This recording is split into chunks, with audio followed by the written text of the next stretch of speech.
This work is a part of my PhD, which was in education as well.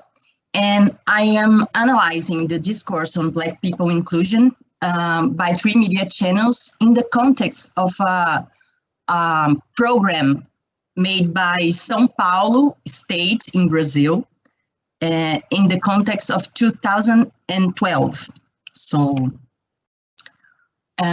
this year, 2012, is crucial for the debate on Brazilian public universities admission, because it was the year where Brazilian Supreme Court judged a case made, judged this action that was sued by a conservative party that was questioning the constitutionality of quota admission for public universities.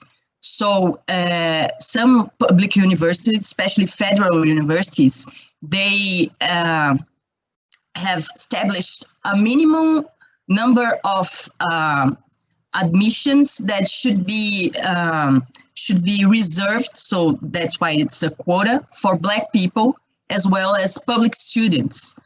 And that was the first big impact action that was judged by Supreme Court, admitting that quotas were following the Constitution. And right after this judgment, there was a federal law that was approved that established quotas in all federal higher education institutions. Since Brazilian educational system, we have public institutions that are federal as well as states. So we have state public universities as well. The state universities weren't obliged by the law to establish quotas as well. And this was especially the case for São Paulo State, which was the one I analyzed, and which were the public universities that admitted and implemented quotas. They were the last universities to do so. And so it all happened in 2012, as well as in São Paulo that year was a year that happened an unusual increase in homicide rate in São Paulo State. So I'm sad to say that this increase kept rising and rising today, but then it was an issue involving police officers as well as gang members, and there were several slaughters in power disputes involving public security issues. So the governor, which was responsible for police, was accused of endorsing Black people genocide by Black social movement as well as human rights movements and organizations. And that was the context of the proposal of this program that I'm analyzing, which was named PMESP, which means São Paulo State Higher Education Inclusion with Merit program. So this program highlighted the merit it would have as opposed to the quota system. And it was highlighted as an alternative to quotas. Why is that so? Because in quota, the person, I made a diagram, so I'm trying to explain better with that. The usual admission for São Paulo State universities, public universities, you do this exam, which is called vestibular. Either you pass it and then you are admitted to the university, either you don't. In federal system, the quotas, they establish direct access as long as you have proper assessment. So what was PMESP proposing? Through PMESP, public school students, they would have to go into this distance learning course, which had a curriculum, very vocational, professional curriculum, not at all related to university courses or even to high school curriculum. So you would do this community college distance learning in this new community college institute they called ICES, Instituto Comunitário de Ensino Superior. After 1 year in this course, if you had grade 7 or plus among 10, you could go to a technology college, which are, I'd say, here in Brazil, less prestigious than a public university. And after 2 years, having obtained grade 7 or plus, you would then be able to be admitted, if you had the assessment, to São Paulo Public State University. That means that if through PMESP, public school students would have to wait for at least 2 years to be admitted to the public universities. So the objective of my work I'm presenting here, I analyzed the 3 media channel discourse on PMESP, which is this program. Folha de São Paulo, which is a wide circulation printed newspaper aimed at Class A-B readers. So it has all this journalistic impartiality discourse, and it's a classic mainstream media here in Brazil. The other one was Portal Fórum, which was the unfolding of World Social Forum coverage. So it's considered as alternative media, and is connected to the political field linked to former progressive governments here in Brazil as PT and PCdoB parties, and is edited by Renato Rovai, which is a journalist. And also Afropress, which is a Black-oriented news website that is linked to an NGO and is edited by Dorival Vieira dos Santos. So those were the 3 media channels. And this analysis was conducted drawing from the 3-dimensional framework of discourse by Fairclough, and I focused on the assumptions and legitimation criteria, especially saturated meanings and erasure. So silencing was crucial to the analysis that we conducted. And especially because when it comes to racism, it implies erasing and silencing about several conditions, especially colonialism, imperialism, slavery, and the historical continuity that affects differentially European descendants, granting privileges to them, versus Black and indigenous descendants. In Brazilian case, of course, we have colonialism, imperialism, and a series of other contexts, so I'm focusing on Brazilian. So talking about discourse as social practice and highlighting racism and silencing, the social practice here, we're considering the power relations at stake, especially drawing from Gramsci, hegemony concept. So some meanings are saturated, especially those which favor dominant views or that means ideology. And silencing here, we highlight what is forbidden to say. I mean, some words or meanings are forbidden. There are social restraints to say something that could actually be said. So that's an important characteristic of authoritarianism. So the power of speech is highly regulated. Of course, we had, after the outright rise, several changes on that. So it's more like a traditional right I'm analyzing here. So there's silencing on the motivation of affirmative actions as quotas in the context analyzed. So racism and inequality are erased. And the demographic argument is what is actually said about the motivation of the program PMESP. So they talk about a socio-ethnic balance without mentioning race and ethnicity at all. If we consider the discursive practice involved, that's where I highlight the propaganda in it. So the conditions of production, they point to an example of propaganda. Why is that? The discourse production, especially the subjects involved, where especially the state government and the rectors designed this program without university community or social movements participation. And the authorship of the program was always hard to define after the program was in the end rejected, refused by the universities.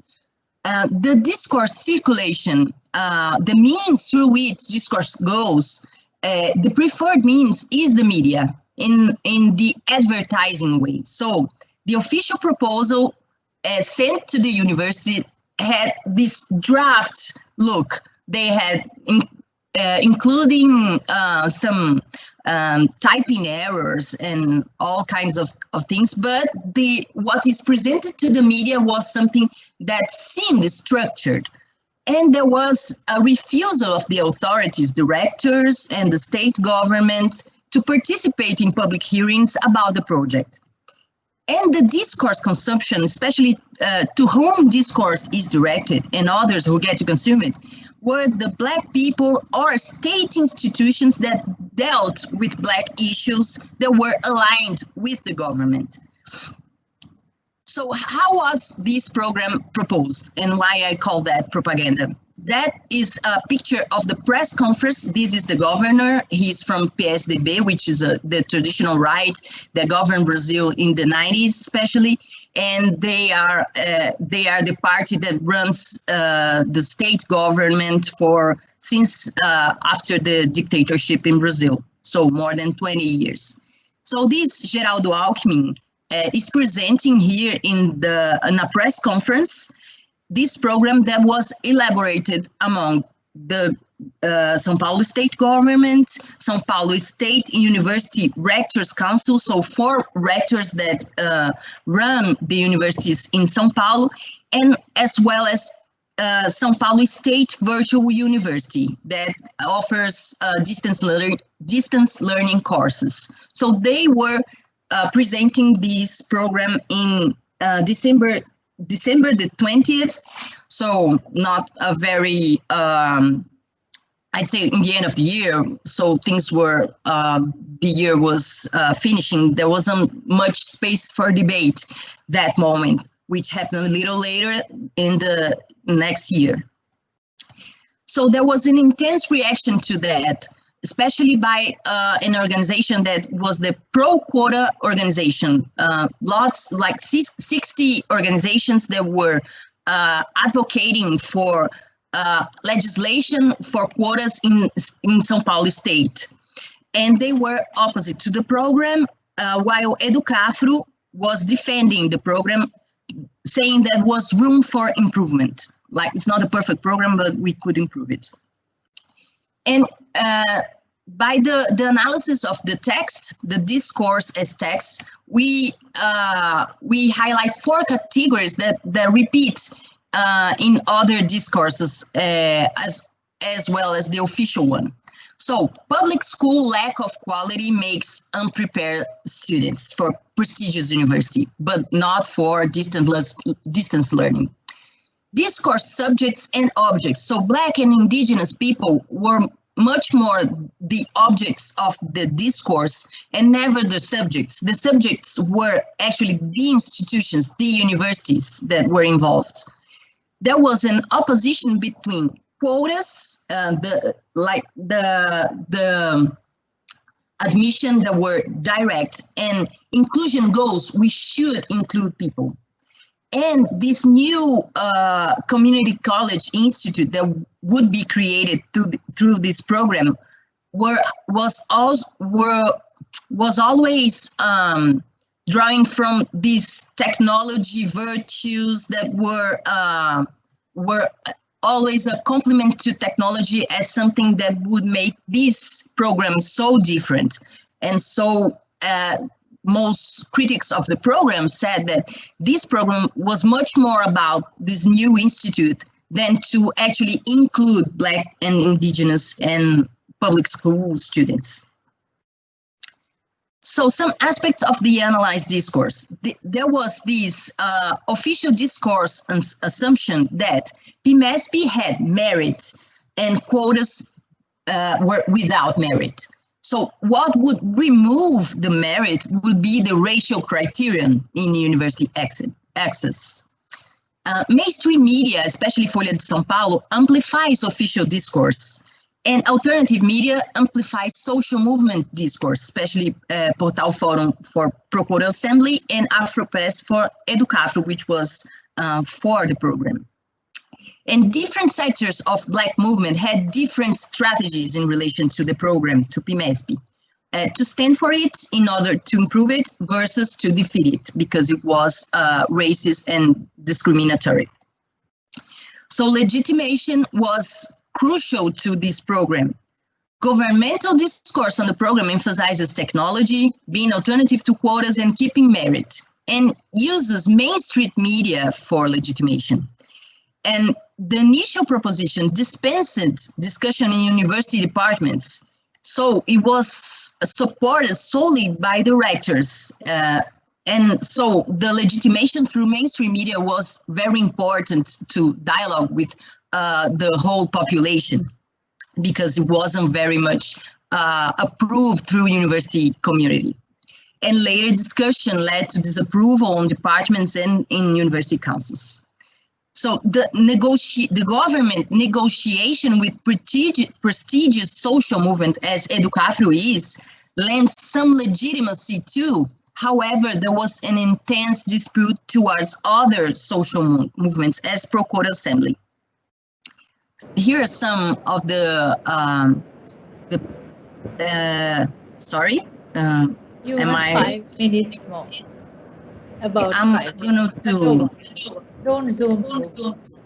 Okay, I'm going to pass these. There are examples of the discourse. 4 days against quotas, Me Too. And this is an example that mainstream alternative media support distinct motivations for the lesser evil as seen in PMESP.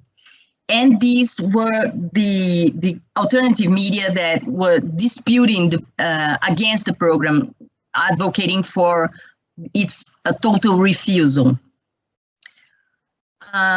So there was this wide agreement among social movements opposing the program. And the question is, was that enough to explain its defeat? Was the role of social movements was enough to defeat it? So the propaganda for sectors of the Black movement, government propaganda, for those sectors that negotiated with the government, was that there was this government dialogue disposition, and that the university was unwilling to implement this very innovative program.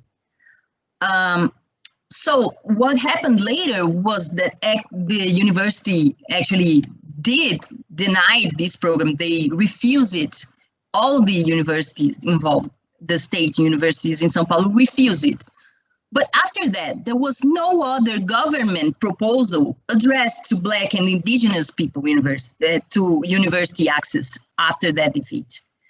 And there was all this accent on technology rather than on Black and indigenous inclusion. And that made us question, would PMESP be designed for its own failure? Was that just this propaganda for the government to tell Black people that he was doing something, but university didn't want that something, even though it was a little bit too little? And was that designed for its own failure? So that's what we are trying to discuss after it was actually refused by university. And this image here is a little bit ironic. It says, PMESP equals quarantine, trying to refer to this 2-year course that would make